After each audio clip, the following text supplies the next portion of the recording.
returned. But as you can hear in our voices and in our solemn look, Meirion has been captured for almost a year underneath the wave. O dan y seithfed don. He is here, but there is no fire in his eyes. There is no fire in his soul. Does dim tân yn ei enaid, dim tân yn ei llygaid, dim aur, dim mwy. Meirion, take back your fire. Cymeryd y tân yn ôl i Harlech.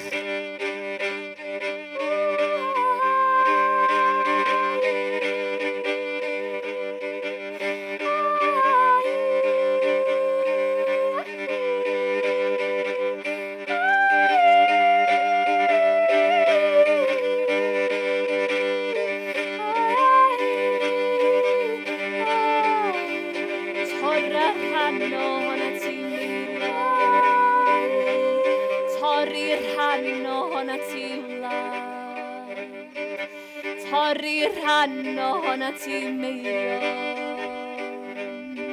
Torri'r rhan ohona ti wlad.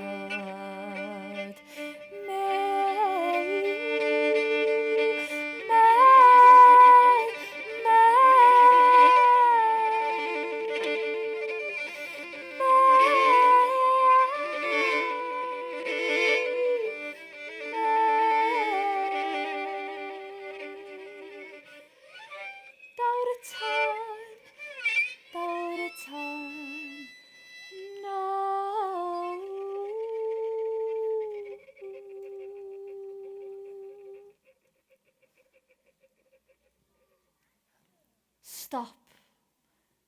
Meirion, be weli di? Morferch, why are you here?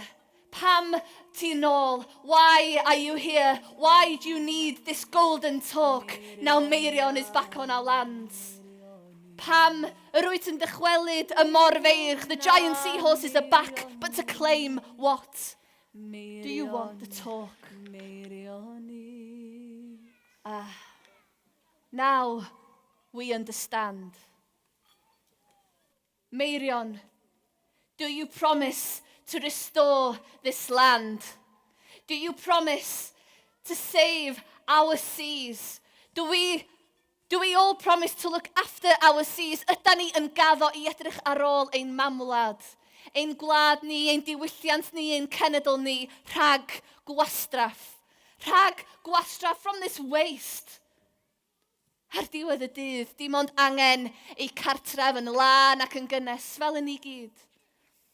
At the end of the day, the giant seahorses, they only wanted their home clean and safe and restored. We all have a duty. We all have a duty. Torri'r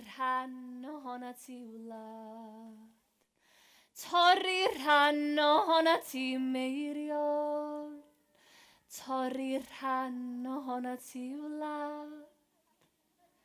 Ac mae geiriau bendigeidfran yn atsain yn ein pen. Bendigeidfran's voice is ringing in our ears. Afo ben byd bont. He who must be a leader must first become a bridge. Geiriau bendigeidfran. Afo ben byd bont. He who must be a leader must first become a bridge.